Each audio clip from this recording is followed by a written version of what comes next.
Hello dear students, reading campaign activity sheet आज हम 24 discuss करेंगे बेटा, जो कि 2022 कैलेंडर से रिलेटेड है।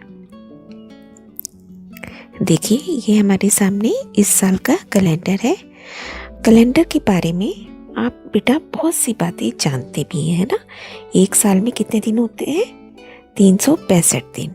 और हर 4 साल के बाद एक लीप ईयर आता है, जिसमें एक दिन ज़्यादा होता है और वो दिन फरवरी के महीने में होता है ना। और लीप ईयर की पहचान कैसे करते हैं? अगर कोई साल 4 से भाग हो जाए तो वो लीप ईयर होता है। और 4 से भाग होने की क्या पहचान है? हमने अभी किया था कि उसके लास्ट के 2 डिजिट, जैसे यहाँ पे 22 है, अगर ये 4 से भाग हो जाए तो पूरा नंबर, चाहे वो कितना भी बड़ा हो, 4 से भाग हो जाएगा। तो 2022 एक लीप ईयर नहीं है, क्योंकि ये 4 से भाग नहीं होता। अगर ये लीप ईयर होता तो यहाँ फरवरी में 29 दिन होते और पूरे साल में 366 दिन होते, है ना। और महीने कितने होते हैं एक साल में? 12। आपको नाम भी याद होंगे इनके: जनवरी, फरवरी, मार्च, अप्रैल, मई, जून, जुलाई, अगस्त, सितंबर, अक्टूबर, नवंबर, दिसंबर। ठीक है ना। और एक महीने में कितने दिन होते हैं? या तो 30 या 31। देखिए, 7 महीने ऐसे होते हैं जिनमें 31 डेज होते हैं, और एक एक महीना छोड़ के जनवरी, फिर मार्च, फिर मई, फिर जुलाई और अगस्त 2 लगातार आते हैं। उसके बाद अक्टूबर और दिसंबर, ये महीनों में 31 दिन होते हैं। तो जो जो पॉइंट्स मैं आपको बता रही हूँ, आप उन्हें नोट कर लीजिएगा, ठीक है। और बाकी के दिनों में फरवरी को छोड़कर 30 दिन होते हैं। फरवरी में 28 दिन, और अगर लीप ईयर है तो 29 डेज, है ना। तो ये कुछ बेसिक बातें होती हैं जो हमें पता होती हैं।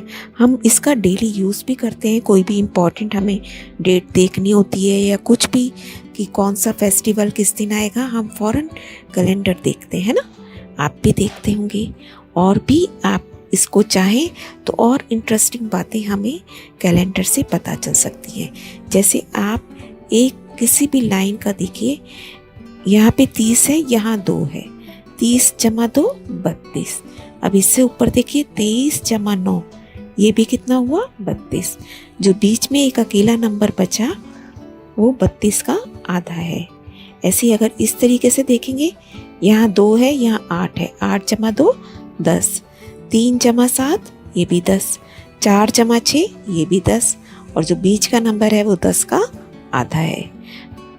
तो बेटा, इस तरीके से हम कई इंटरेस्टिंग बातें कैलेंडर के थ्रू निकाल सकते हैं और उनको अपनी नॉलेज में गेन कर सकते हैं। तो आइए देखते हैं वर्कशीट में हमारे लिए क्या क्या है। एक वर्ष में 12 महीने होते हैं, है ना, आपको पता ही है। एक साल में 365 या 366 दिन होते हैं। हर चौथे साल 366 दिन होते हैं, अदरवाइज 365 दिन, ठीक है ना। एक साल में हमारे पास वास्तव में 365 एंड 1/4 दिन होते हैं, मतलब 1/4 दिन भी एक्स्ट्रा होता है, जो कि 4 साल बाद जाकर वो पूरा बन जाता है। 4/4 को मिलाओगे तो 1 बन जाएगा ना, इसलिए चौथे साल 1 दिन बढ़ा दिया जाता है। इस प्रकार हर वर्ष हमें हर दिन एक अतिरिक्त मिलता है, एक्स्ट्रा। यह चौथा वर्ष लीप वर्ष कहलाता है।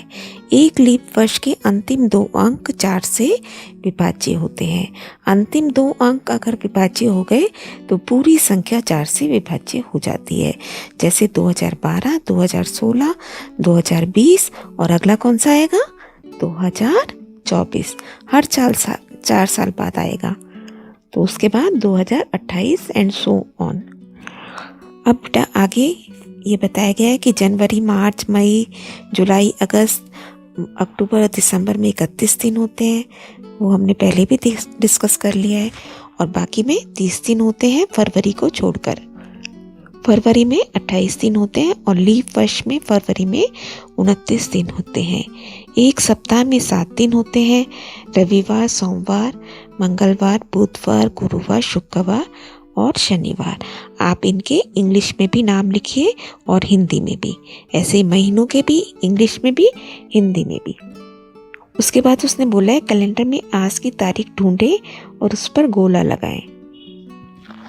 तो आज क्या डेट है बेटा? 15 फरवरी है ना। तो हमें गोला लगाने के लिए बोला गया है। तो देखिए 15 फरवरी यहाँ है।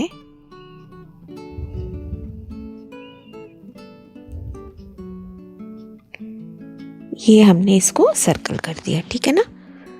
नेक्स्ट हमसे कहा गया है बेटा कैलेंडर में अपने परिवार के सदस्यों के जन्मदिन को विभिन्न आकृतियों जैसे वर्ग, त्रिभुज और वृत्त आदि से चिन्हित करें। यानी कि कोई भी मैथमेटिकल शेप बनाएं आप और निम्नलिखित तालिका को भरें। मान लीजिए आपने अपने फैमिली मेंबर का कोई भी नाम आपने यहाँ लिख देने अपने फैमिली मेंबर्स के, और उनकी डेट ऑफ बर्थ लिखेंगे आप, और फिर उस पर यहाँ मार्क कर देंगे किसी भी मैथमेटिकल शेप से। जैसे मैंने सपोज नाम लिखा एक रीना, डेट ऑफ बर्थ लिख दी 2 नवंबर। अब 2 नवंबर को हाईलाइट कर देंगे बेटा आप, जैसे ये आयत बनाया मैंने और यहाँ पे इसका नाम भी लिख दिया, हिंदी में भी इंग्लिश में भी। आयत आपको पता है जिसके आमने सामने की भुजाएं बराबर होती हैं और हर एक कोण 90 डिग्री का होता है। अब सेकंड नाम मैंने लिखा उदित, जैसे डेट ऑफ बर्थ लिखी 15 मई। 15 मई को मैंने सर्कल कर दिया आपकी बार, है ना। तो आप भी इसे कर दीजिए इस तरीके से, और बाकी टेबल भी आप अपने फैमिली मेंबर्स के हिसाब से कंप्लीट कीजिए। नेक्स्ट है अपने दैनिक जीवन में आप कैलेंडर का इस्तेमाल कब और किस काम के लिए करते हैं? अपने शिक्षकों और सहपाठियों के साथ चर्चा कीजिए। तो बेटा हम किस किस चीज़ के लिए करते हैं? महत्वपूर्ण इम्पॉर्टेंट घटनाओं की तिथि जानने के लिए हम कैलेंडर का प्रयोग करते हैं। हिंदी में डेट को तिथि कहते हैं। अपने दैनिक कार्यक्रम यानी कि डेली का जो हम काम करते हैं वह आगामी कार्यक्रम को व्यवस्थित करने के लिए हम कैलेंडर का प्रयोग करते हैं। आगामी मतलब जो हम फ्यूचर में करेंगे, है ना। किसी भी वर्ष के खास त्यौहार, खास छुट्टियां जानने के लिए कैलेंडर का प्रयोग किया जाता है। कोई भी हमें फेस्टिवल देखना हो, अभी फरवरी चल रहा है लेकिन हमें पता है कि होली किस दिन आएगा और क्या दिन पड़ेगा, है ना। हमारे जीवन के खास दिन जैसे जन्मदिन, आपका जन्मदिन किस डेट को है आपको अभी से पता चल जाएगा वो उस दिन कौन सा वार पड़ेगा।